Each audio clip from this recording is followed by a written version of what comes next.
De 30 juin. Nous sommes à Bordeaux Nord, à peu près à 5 km au nord de Bordeaux. Et là nous nous trouvons dans une zone extrêmement sauvage. En fait, la route que nous voyons ici, c'est la dernière route avant la Garonne qui se trouve de ce côté, à peu près 500 mètres. Et ce qui a été fait ici, c'est que le long de ce canal là, toute l'herbe qui était au bord, sur plus de 500 mètres jusqu'à la Garonne, a été broyée, mais broyée de manière impitoyable, de telle sorte qu'aucune chenille ne peut résister. Voilà, on va voir de près ce que ça donne. Oh là là, là-dedans il n'y a aucune vie. Tout a été tué, tout. C'était les broussailles qu'il y avait ici, avec beaucoup de fleurs, de la yèble en particulier, et tout a été détruit. Voilà.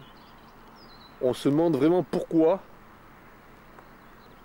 une équipe de... je sais pas qui a fait ça, hein, la municipalité, je sais pas, a réalisé ce rasage complet.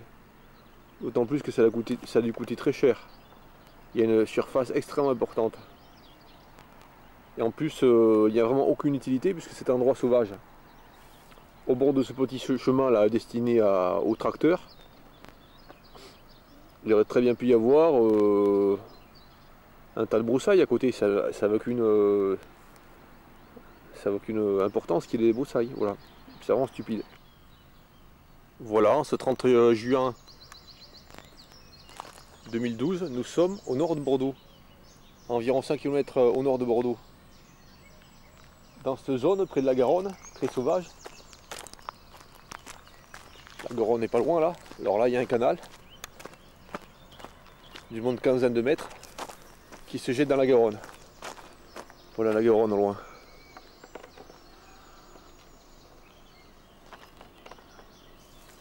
Et là, en bordure de forêt, il y a de la lièble. Ces plantes avec des fleurs blanches qui sont très attractives pour les papillons, pour les cétoines, pour les Cyrambix scopoli, le petit capricorne, qu'il y a ici d'ailleurs. À quelques kilomètres, il y en a, j'en ai vu. Voilà. Et qu'est-ce qu'il y a à chaque fois?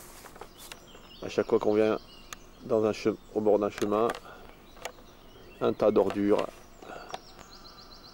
des gravats. Toujours pareil, il y a des bouteilles qui traînent, des poches. Voilà. Et ce qu'ils ont fait à cet endroit extrêmement sauvage, dans un but, enfin ça n'a aucun but vraiment, c'est qu'ils ont tout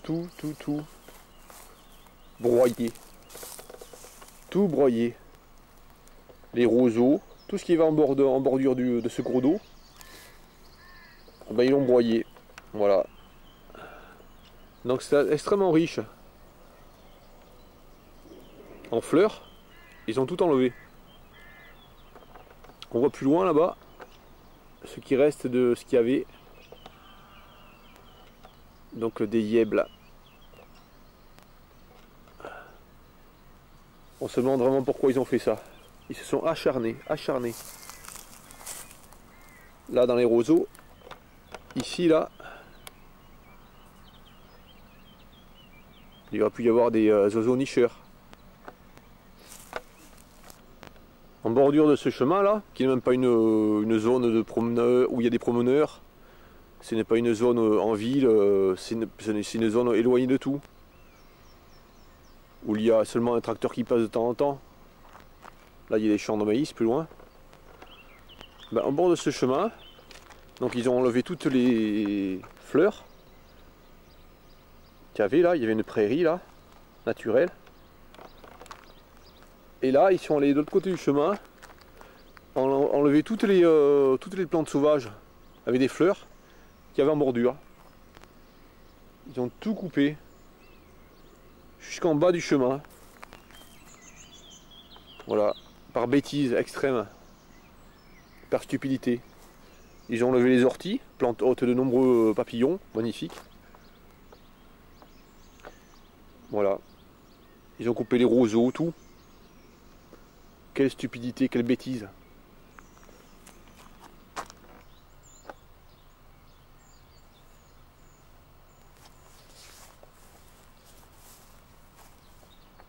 En France, les zones humides doivent être protégées. Elles abritent des espèces peu communes. Aussi bien des oiseaux que les papillons, que les batraciens. Et voilà ce qu'ils en font ici des zones humides. Ils rasent tout. Là nous avons une zone humide, ils passent avec le tracteur pour aucune raison valable. Cet accès là donne nulle part. Il donne pas sur un champ, il donne sur une prairie qui plus loin a été rasée pour aucune raison. L'herbe n'est même pas récupérée. C'est vraiment une stupidité extrême. Là ici, il y a un bel arbre, un beau saule qui habite certainement des cérambycidés, des larves de cérambycidés.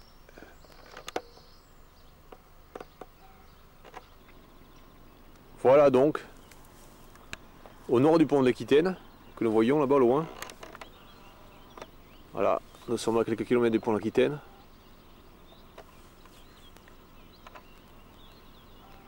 Là, il y a un champ de maïs. Et là, en bordure de ce champ de maïs, il y a un chemin. Donc ils ont rasé l'herbe au bord de ce champ. Bon, pourquoi pas au bord qui rase l'herbe. Faut pas que l'herbe envahisse le champ de maïs. Ça peut être compréhensible pour point de vue agronomique. Mais là, ils ont rasé l'herbe de l'autre côté du chemin. Très très bas vers de l'autre côté. Et aussi, là ils ont continué de ce côté, puis on voit peut-être qu'ils vont continuer encore.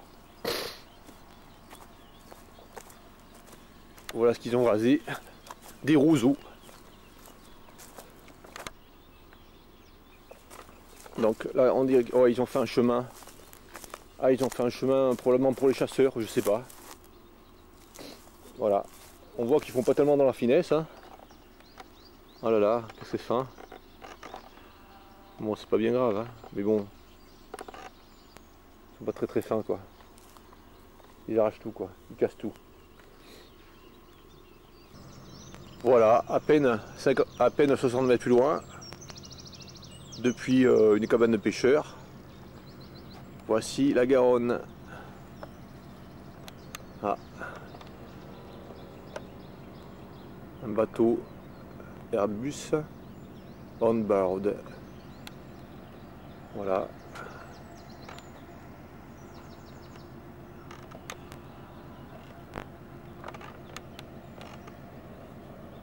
Et là je me demande ce qu'il y a là-bas loin.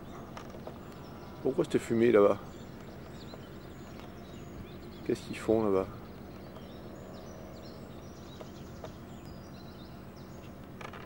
Je sais pas du tout.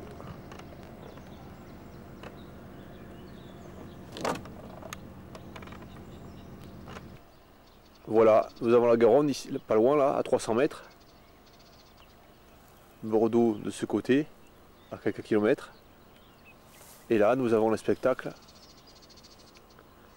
le plus désolant qu'il puisse y avoir. C'est-à-dire la destruction complète de toute la flore et de toute la faune, de toute façon, en bordure de ce cours d'eau, en bordure de ce canal. Un canal qui n'a aucune utilité pratique. Hein. Il n'y a pas de bateau qui passe dedans. Donc là, toute l'herbe a été rasée. Jusqu'à la route. Sur une bande de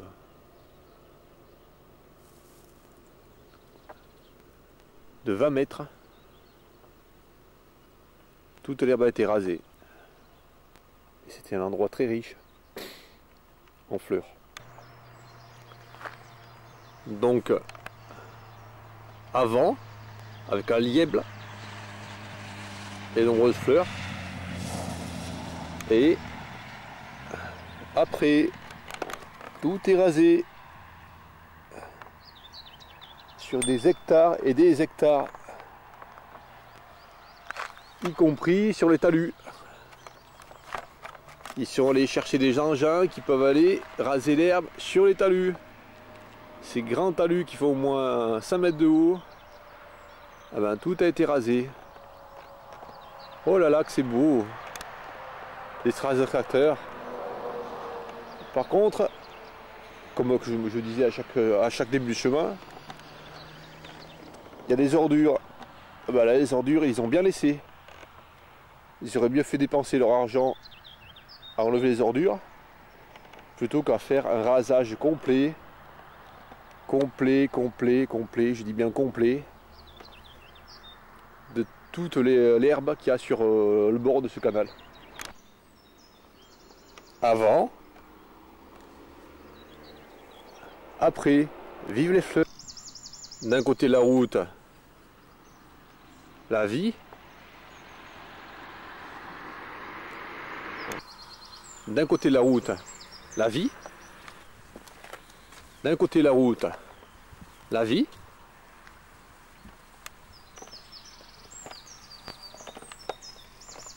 Et maintenant, de l'autre côté de la route, la mort. D'un côté du chemin, la vie. De l'autre côté de ce chemin, la mort. Quelques kilomètres à plus au nord, c'est tout à fait différent. Donc peut-on concilier l'agriculture et la nature? Et moi je dis oui. Parce que voilà la champ de maïs. Et de l'autre côté du petit chemin, qui va jusqu'à la Garonne, les broussailles, avec les pruneliers en pagaille, avec les fleurs, avec les ronces, avec les fleurs, avec les lièbles. D'ailleurs on voit, qu'est-ce qu'on voit? On voit un bourdon là. Ah, il est parti. Donc là maintenant, là ici c'est bien plus vivant que là-bas. Même c'est pas que c'est bien plus vivant, là c'est vivant, là-bas c'est entièrement mort pratiquement. Mais là aussi rien à faire. Il ne peut pas s'empêcher de raser l'herbe sur la digue. Bon, admettons qu'il veuille un passage. Il pourrait faire un petit rasage d'un petit chemin. Mais là il rase bien au-delà de ce qu'il faut pour passer à pied. Il faut un rasage de l'herbe sur 5 mètres de large. Sur la digue et aussi bien en bas au-dessous. À quoi ça sert? Vraiment, franchement, à quoi ça sert de faire ça? Heureusement ici, il y a de la lièble en fleurs. Et là, à peine 50 mètres d'ici, là, j'ai vu là, il y a quelques années, j'ai vu 14 sur un même arbre, j'ai vu 14 céramiques cerdo.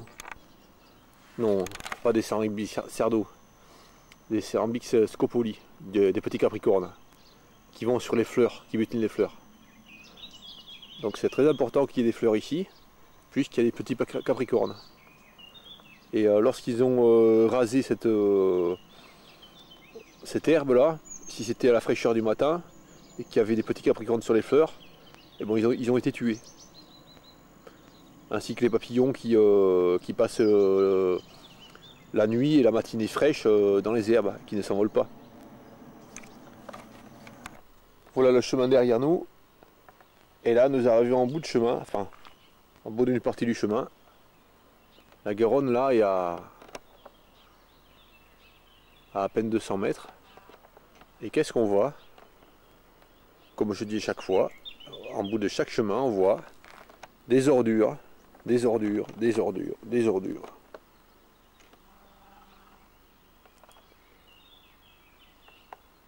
Il serait extrêmement simple de coincer les gens qui viennent jeter les ordures. Il suffirait de mettre une caméra là. une caméra qui réagit à chaque fois qu'une personne passe. Mais personne ne fait rien. Donc des ordures viennent ici s'accumuler tout le temps. Et le feu y est mis à ces ordures. Quand c'est des ordures qui peuvent prendre feu. Des sourmiers, un peu de tout quoi. Voilà, nous nous trouvons en bordure de Garonne. Et voilà ce que donne un terrain qui n'est pas fauché en permanence. Donc il y a beaucoup de fleurs. Beaucoup de fleurs. Des bourdons. Là il n'y a pas tellement de papillons, mais il y a un potentiel pour qu'il y ait des papillons. Alors énormément de fleurs jaunes là. En fait le sol il est couvert de fleurs. Couvert. Des fleurs blanches, des fleurs jaunes. Des grandes fleurs jaunes. Des fleurs blanches partout. Ces jolies fleurs bleues. Avec un bourdon. Plus loin, qu'est-ce qu'on voit? On voit d'un lièble. Il y en a beaucoup. Donc c'est très fleuri. Bon, ici il y a beaucoup de fleurs, je disais.